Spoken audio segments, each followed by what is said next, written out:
When we first started the show, I really thought we were doing a show about building cars and motorcycles for people. It evolved into a show about people and their story. It really brought challenges in the early days. Danny Koker has built an empire with counting cars, but not every ride has been smooth.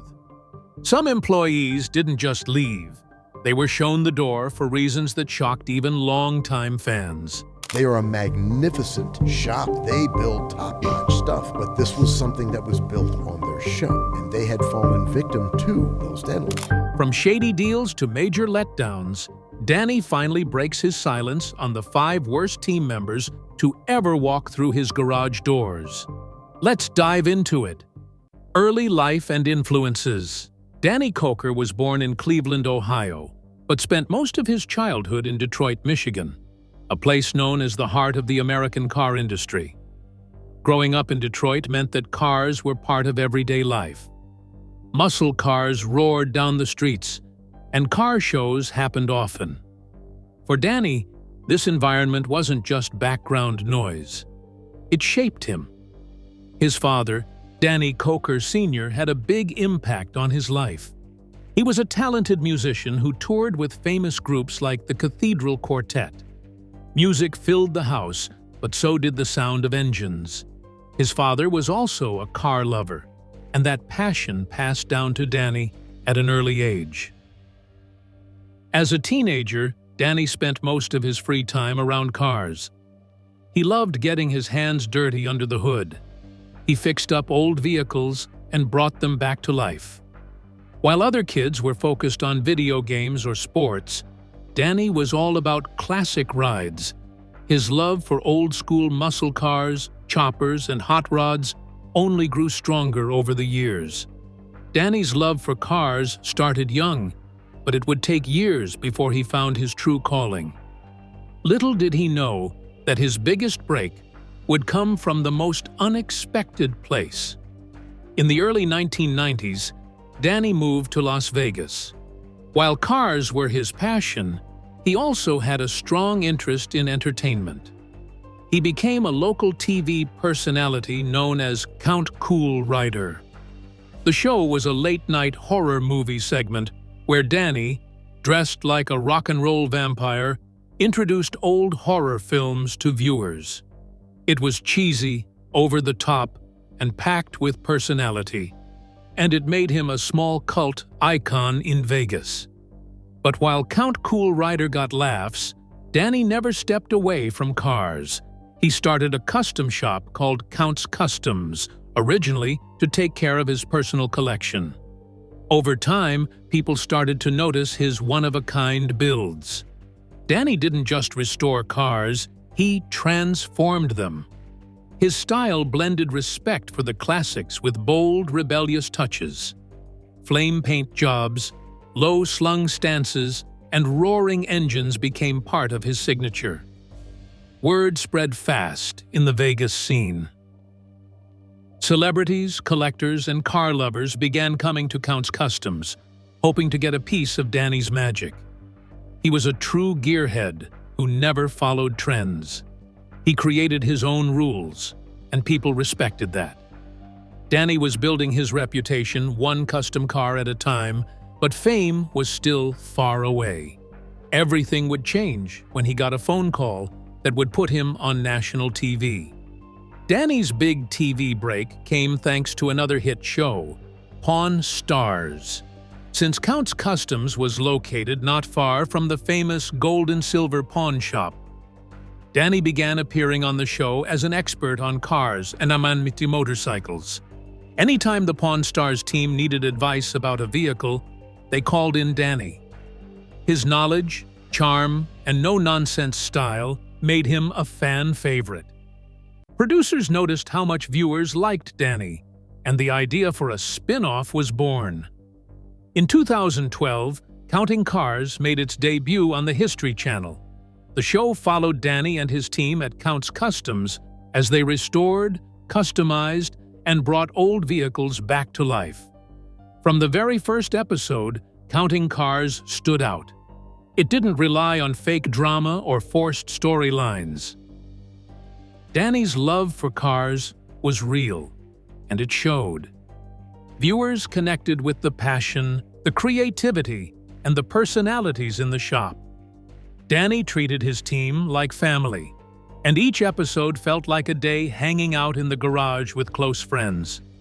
By the third season, Counting Cars had become one of the most popular automotive shows on TV. Millions tuned in to see what Danny and his crew would build next. The cars were always impressive, but the heart of the show was the people, the jokes, the bonds, the tension, and the triumphs. The success of Counting Cars turned Danny into a household name. He wasn't just a car guy anymore. He was a TV star, a businessman, and a symbol of old-school values in a fast-moving world. Still, he never let the fame change him too much. He stayed close to his roots, both in music and in cars. Danny also expanded his brand. He opened Count's Vamped Rock Bar and Grill, a music venue in Las Vegas, where he could blend his two biggest loves, music and motorcycles. He continued building custom cars, touring, and making appearances while running his businesses. Even though the spotlight was now shining brighter, Danny stayed focused on what mattered most: building cool rides and staying true to his vision. He had built a team of mechanics and artists he trusted, and together they made Counting Cars something special. Counting Cars made Danny a star, but success came with a price he never saw coming. Behind the cameras, problems were already starting to build that would test everything he had worked for. Behind-the-scenes reality. Counting Cars looked smooth on TV. The builds seemed quick. The team always had fun, and the cars looked perfect by the end of every episode. But behind the scenes, things were not always that simple. Life inside Count's Customs came with a lot of stress, pressure, and problems that fans never got to see. Real car work takes time. It is slow, detailed, and sometimes frustrating. On the show, a full build is shown in one episode. That means only about 30 minutes from start to finish. But in real life, it often takes weeks or even months to build or restore a single car. Parts need to be ordered. Some of them are rare. Others take forever to arrive. The team has to take cars apart, fix what's broken, and sometimes start over if something goes wrong. They also have to paint, polish, test the engine, and make sure everything runs the right way. All that work has to fit into a short episode. The TV crew films for days just to get enough footage. Then editors cut it all down so it fits into one quick story. That means the audience never sees how much effort really goes into each car. Danny Koker is very serious about the quality of every build. He does not let sloppy work slide. If the paint looks off, he sends it back. If the engine sounds strange, it has to be checked again. He wants every car to be perfect, and that adds more pressure to the team. The crew has to meet real deadlines and also keep the show entertaining. That is hard to do at the same time. Some days, the team worked long hours just to keep up. That kind of pace wore people down. The pressure of TV production was tough, but it was nothing compared to what fame would do to his team.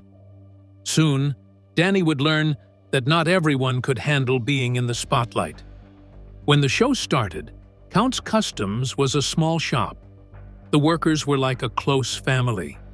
They laughed, teased each other, and loved cars. That feeling stayed strong for a while.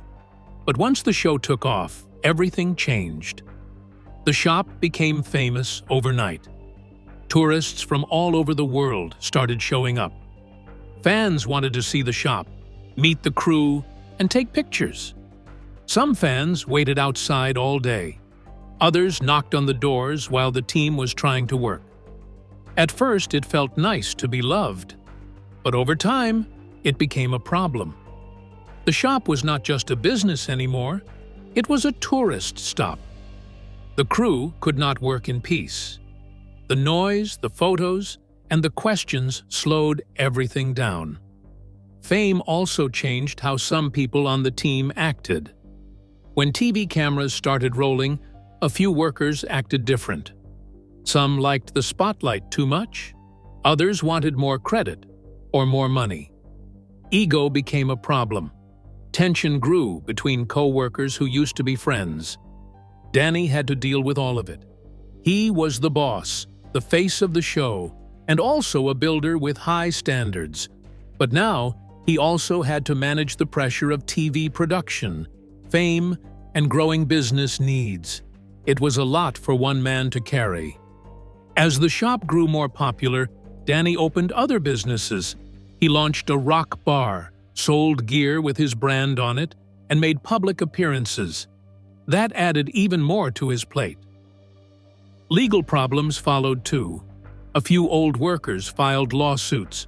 Some claimed they were owed money or treated unfairly. These legal fights added stress and took attention away from the shop. Danny also had to make sure new contracts were in place to protect his name and brand. People who once built cars just for fun now had to follow rules, sign papers, and act a certain way on camera. It was hard for everyone. The team was not the same by season 3 or 4. Some faces disappeared, some left quietly. Others were fired after big arguments or drama. The show never showed all of this, but fans noticed changes in the lineup. Danny stayed focused on the cars. He always believed in doing things the right way. But even he had moments where the pressure got to him. He was running a business, leading a team, keeping fans happy, and holding on to the quality that made his shop famous in the first place. Fame changed everything at Count's Customs, and not always for the better. Some of the people Danny trusted most would end up betraying him in ways that shocked even longtime fans. Joseph Frontiera.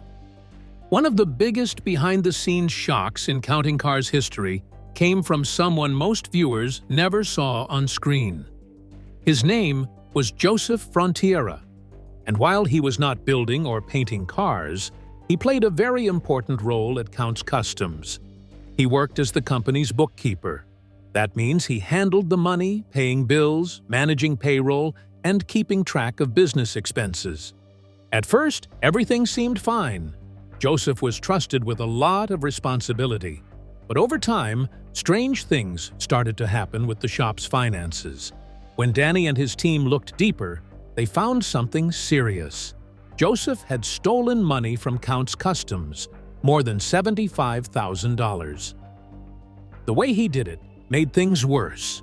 He used company funds to pay for things like a personal down payment on a Range Rover. He also paid for airline tickets and travel for himself. He didn't make a mistake. He knew what he was doing.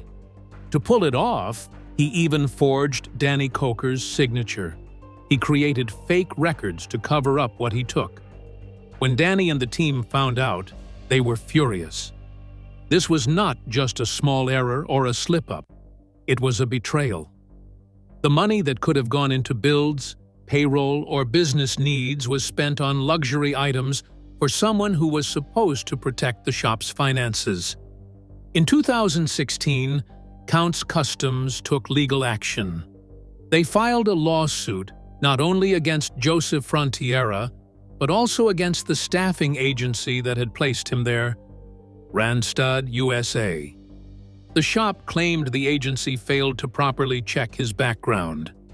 It was a messy case that went public, and fans were shocked when the details came out. By the time news broke, Joseph was already gone from the show. In fact, he had disappeared from episodes without any clear explanation. No on-air drama, no goodbye scene. He was just gone. Now viewers knew why. He had left a trail of missing money and trust issues behind him. After the lawsuit, Joseph vanished from the spotlight. He did not speak out publicly, and there were no major updates about him. As far as fans know, he is completely off the grid. No social media, no TV appearances, and no interviews. It's like he disappeared after getting caught. His actions left a lasting impact on the shop. Danny became more careful with who he trusted behind the scenes. The team made sure they had tighter controls on money and paperwork. It was a lesson learned the hard way. Joseph Frontiera may not have turned wrenches or painted hot rods, but his actions caused just as much damage as any busted engine. For fans of counting cars, he stands out as one of the worst employees the show ever had, even if most people never saw him on screen. Joseph's theft was bad enough, but it wasn't the only money problem Danny would face. The next employee on our list would cause even bigger headaches in a completely different way. Scott Jones. Scott Jones was one of the first faces fans saw when counting cars began. He was the shop manager and also helped with the books. He worked behind the scenes to keep things organized, budgets tight, and deadlines moving. While Danny Koker was the creative force and face of the show, Scott was the guy who made sure things stayed on track, at least on paper. From the very first season, viewers noticed that Scott had a strong personality. He was blunt, serious, and didn't hold back. His main job was making sure money wasn't wasted, and that often led to clashes with Danny. Danny had big dreams for the builds and sometimes wanted to push the limits. Scott was there to keep costs down, remind the crew about the budget, and make sure business came first. This caused a lot of tension, especially on camera. Scott would question prices, push back on wild ideas, and challenge Danny when things seemed to go too far. Some fans found the back and forth funny. Others thought it created a real divide. The two clearly had different styles, and that showed in almost every episode during the first 2 seasons. But then, something strange happened. After season 2, Scott was gone. There was no big scene, no farewell, no explanation. One day, he was in the shop managing builds and crunching numbers, and the next, he had disappeared. Fans were quick to notice and started asking questions. Rumors began to spread online. Some people claimed he was fired for financial mismanagement. Others thought there was a deeper conflict behind the scenes. None of those claims were ever proven, and the show never addressed the exit in any clear way. The truth, according to later reports, is actually much simpler. Scott moved to Tennessee for personal reasons. He wanted to be closer to his family, and the decision was not about drama or money. It was about life changes and priorities. Sometimes, stepping away is about more than the job. It's about what matters most off camera. Since then, Scott has kept busy. He now runs his own business called Koker's Extreme Automotive in Tennessee. He even appeared on Netflix's Swap Shop, another show that focuses on cars and collectibles. While he may not be part of counting cars anymore, he is still doing what he loves, working with vehicles and keeping things running smoothly. Scott Jones may not have been a fan favorite, but he played a big role during the early days of the show. He was the tough voice of reason, the guy who said no when everyone else said yes. And while his exit was quiet, his time on the show left a mark. Scott left quietly for family reasons. But not everyone who disappeared from the show had such innocent motives. Our next story involves someone who fans loved dearly until they found out what really happened. Rolly Sabo. Rolly Sabo was one of the most loved faces on Counting Cars from seasons 2 through 6. He worked as the shop's lead detailer, making sure every car that left Counts Customs looked its best. But Rolly wasn't known only for his work. He also brought something special to the screen: personality. Rolly had a thick Hungarian accent and a big smile. He was funny, full of energy, and always ready with a one-liner or goofy moment. He brought life to the shop, cracking jokes, dancing around, and keeping the mood light even during long workdays. He balanced hard work with humor, and fans loved him for it. But Rolly was not just there to entertain. He was a true perfectionist when it came to detailing. Whether it was a custom lowrider or a rare classic, he made sure every inch of the car was spotless and shining. His skills matched his personality.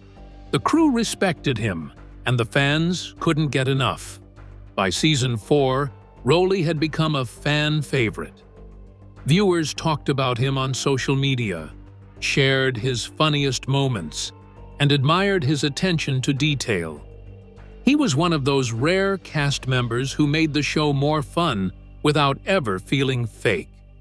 His laughter felt real, and so did his work.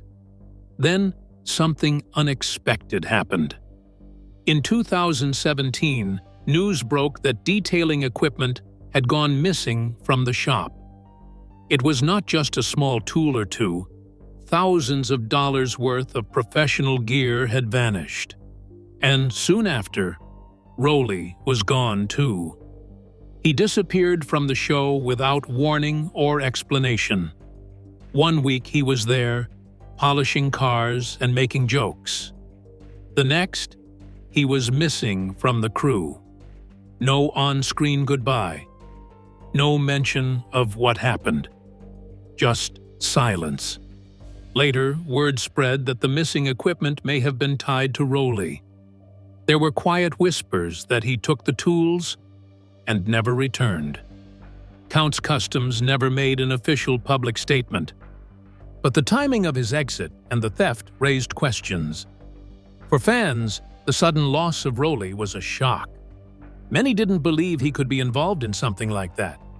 Others were simply sad to see one of their favorite cast members vanish without closure. But Rolly didn't disappear entirely. In the years since his time on the show, he has stayed in Las Vegas and opened his own business, Rock and Rolly Custom Detailing. He continues to work with cars, focusing on the same high-quality detailing he was known for on Counting Cars. His business has a loyal following and keeps him close to the world he knows best. Rolly's missing equipment was just the beginning of Danny's trust issues with his crew, but the next departure would hurt even more because it involved losing one of the shop's most talented builders. Shannon Eichow. Shannon Eichow was never the loudest guy in the room. He didn't crack jokes like Rolly. He didn't argue on camera like some others. But when it came to building custom motorcycles, Shannon stood in a league of his own.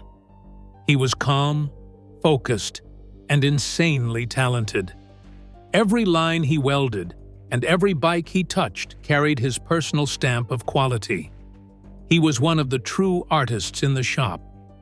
As the lead motorcycle builder on Counting Cars, Shannon helped shape some of the most iconic builds on the show. His work was clean, bold, and creative. He didn't rush. He didn't cut corners. He built bikes with soul. Machines that looked just as good as they rode. Whether it was a low-slung chopper, a mean street cruiser, or a tribute build with deep meaning, Shannon gave it his all. He came across as the quiet type, but his passion for bikes came through loud and clear. Fans appreciated his steady hands and soft-spoken approach. While others grabbed the spotlight, Shannon was in the background making sure the job got done and done right. From the early seasons of Counting Cars, Shannon was one of the most consistent members of the crew. He was always there, always building, and always turning out top-notch work. His style stood out in a world full of big personalities. He was the kind of craftsman who let the bikes do the talking. But as the show grew bigger, things started to shift. By season 7, fans began to notice Shannon was appearing less and less. His screen time dropped. Some episodes barely showed him at all. And by the next season, he was mostly gone. There was no big fight, no dramatic exit, no scene where Danny said goodbye or hinted at trouble. Shannon just slowly faded out of the spotlight. So what happened? From what's been shared by insiders and longtime viewers, the change came down to creative differences. As counting cars grew more popular, the show leaned harder into storytelling and drama. More arguments, more staged tension, more over-the-top moments. That helped boost ratings, but it didn't sit well with everyone, especially someone like Shannon. He had built his life around real work and true craftsmanship. He wasn't there to play a role. He wanted to build great bikes and stay out of the drama. As the cameras focused more on stories and less on builds, Shannon found himself less interested in being part of the show. His quiet style clashed with the fast-paced, TV-friendly world counting cars was turning into. And instead of complaining or causing a stir, Shannon made a different choice. He stepped away, quietly, just like he had always worked. There was no public statement, no blame, and no hard feelings that were made public. Shannon simply moved on. And he didn't stop building. Far from it. Today, Shannon Aiko is still very much active in the Las Vegas motorcycle scene. He continues to design and build bikes with the same care and skill he's always had. He may no longer be on screen, but his work hasn't slowed down. People in the custom world still know his name, and his bikes still turn heads. In many ways, Shannon represents a different kind of success. He didn't chase fame. He didn't change who he was to stay on camera. He stuck to what he loved, building beautiful machines with his own hands. And when the show no longer matched that mission, he walked away with quiet dignity. Not every departure from counting cars ended in lawsuits, stolen tools, or behind-the-scenes drama. Shannon's story is different. It's about staying true to your craft, even when the lights and cameras get in the way. Fans still talk about him. Some say the show lost something when he left. And they're probably right. Shannon brought balance. He brought class. And most of all, he brought real talent that didn't need loud words or wild stories. Shannon walked away with class and dignity, keeping his reputation intact. But our final story shows what happens when ego and creativity clash in the worst possible way. Mike Henry. Mike Henry, better known to fans as Horny Mike, was impossible to miss. With his horned helmet, wild mohawks, and bold personality, he brought color, energy, and a lot of fun to counting cars. But Mike wasn't just a walking cartoon. He was an artist. A real one, with serious talent and a style all his own. He worked as the lead airbrush artist at Count's Customs, and his job was to turn cars, bikes, and helmets into one-of-a-kind masterpieces. While other crew members handled mechanics and bodywork, Mike brought the final magic touch. Flames, skulls, murals, metallic fades, his work could transform a simple car into something unforgettable. Mike had a background in custom paint and 3D sculpting before joining the shop. That background gave him a creative edge, and Danny Koker took notice. Danny gave him room to express himself, and for a long time, the partnership worked well. Mike's designs stood out, and fans loved seeing what wild idea he would come up with next. He quickly became one of the most recognizable faces on the show. His outfits, voice, and art made him a fan favorite. He joked around, added personality, and brought big laughs in every episode. But underneath the fun was a man serious about his craft. He cared deeply about every project. often spending extra hours perfecting the details. Still, working inside a business like Count's Customs and under the eye of television cameras was not always easy. Mike had strong opinions. His ideas were bold, sometimes a little too bold for what Danny had in mind. Over time, creative clashes started to happen. Mike wanted more freedom to push boundaries. Danny, as the shop's owner, had to protect the brand and keep everything on message. This created a push and pull between two talented people who both cared about the work. Mike wanted to go big with color, texture, and crazy designs. Danny sometimes needed a cleaner, more classic look. They didn't always agree, and when you mix strong personalities, tension follows. On top of that, Mike started to feel the weight of production. TV deadlines are tight. You can't always wait for inspiration. You have to deliver art on a schedule. And that's not how real creativity works. The pressure started to wear Mike down. The show needed fast turnarounds, but great airbrush work takes time. Blending shades, layering paint, getting the image just right. It all takes hours, sometimes days. As the seasons went on, Mike began to step back. His screen time dropped. He stopped appearing in every episode. And even when he did show up, his role seemed smaller. He still helped with big projects, but he wasn't always at the center of the action like before. Fans noticed the change. Many wondered if something had gone wrong. Some thought he had left the shop. But the truth was more complicated. Mike didn't leave in anger. He didn't get fired. He just started focusing on his own path. Today, Mike runs his own business, Horny Mike Designs. He creates custom airbrushed art, helmets, and accessories. He still works on bikes and cars, but does it under his own name and brand.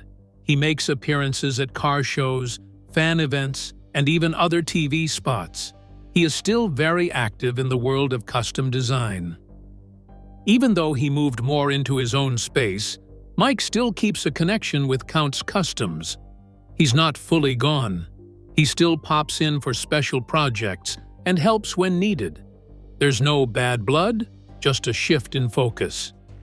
Mike Henry's story shows what happens when a true artist works inside a fast-moving machine like reality TV.